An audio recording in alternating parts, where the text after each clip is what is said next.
My name is Frank Uekötter. I'm a fellow at the Rachel Carson Center and author of the book Ende der Gewißheit, which is a book that deals with environmental issues in the 21st century. The book you have written is for a broad audience beyond academia, but what is your message?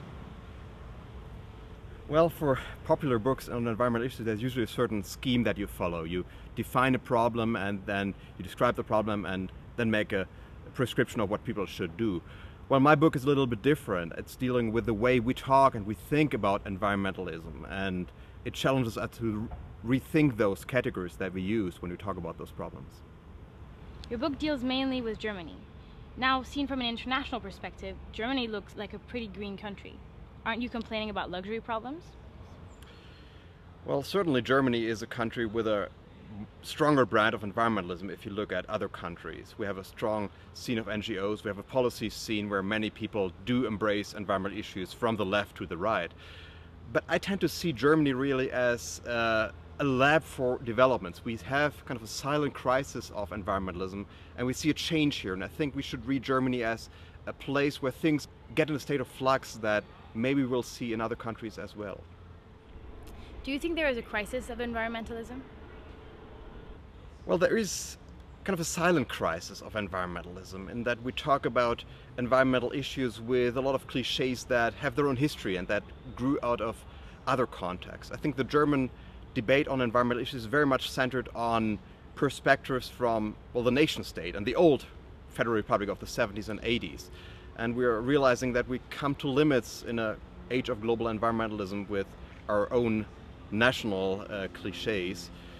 We talk way too much about laws, we talk way too much about pollution. We should talk more about knowledge and the possibilities that the knowledge society opens for us. We have to get away from the pollution-centered discourse and really towards issues of lifestyle and ways of living. And not doing that is something that I would call a silent crisis. What about global environmentalism? Do you see a crisis there as well? I think there is a crisis in that we're pursuing approaches that no longer work. Take the climate debate. We have now almost 20 years of negotiations and we do not have the global deal, and I don't think we will have it anytime soon.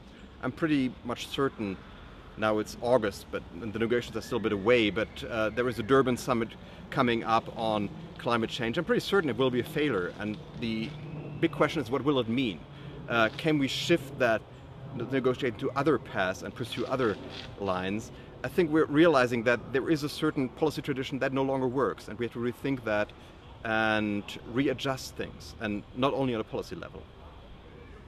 But Germany has now embarked on a new experiment: abandon nuclear power until 2022 and turn to renewable energy. You should be excited. Well, I am excited about the prospect of phasing out nuclear power and making energy production sustainable in Germany. But I think what we are realizing is also that there are follow-up problems. If we go for wind power, if you go for biofuels, we're faced with new problems that come up, and we have to deal with those ambiguities. Dealing with ambiguities sounds great, but how do you do this? Well, I think we need a new approach to the problems we're facing with. So far, when we talk about renewable energy, we have talked very much about big master plans, new long-range plans to transform the economy. And I think we should approach all this more as a learning experiment, a way to try out new things and to not just push those ambiguities aside, but really take them as a chance to rethink the entire project and to learn as we go. Learning from mistakes, flexibility in planning, that sounds quite idealistic. Well, what's wrong with being idealistic? Environmentalism is idealistic from the very beginning. But we notice that with the current rhetoric, there is kind of a diminishing rate of return, and we have to rethink environmentalism and make adjustments and pursue new paths. And I think we should see that as an opportunity. It's a challenge. We need to argue in a different way, be more open towards conflicting goals, and combine environmental issues with social issues, economic issues, cultural issues. But I think if we bring that together, there is really a chance for a resurgence of environmentalism and really a chance to enter a new environmental era. So we need a new blueprint for environmentalism. Well, probably not a blueprint, but a way to rethink environmentalism. I think we have talked way too much about these big big plans for the future.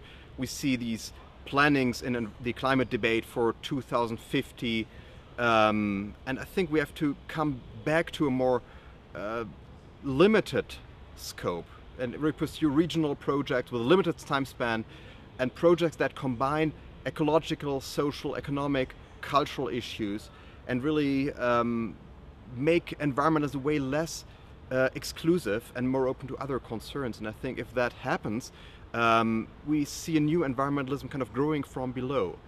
And that's pretty much the opposite of a blueprint. It's a way to rethink environmentalism and to reimagine what environmentalism is. And I think that's a great opportunity and really something that can make the future and the 21st century greener.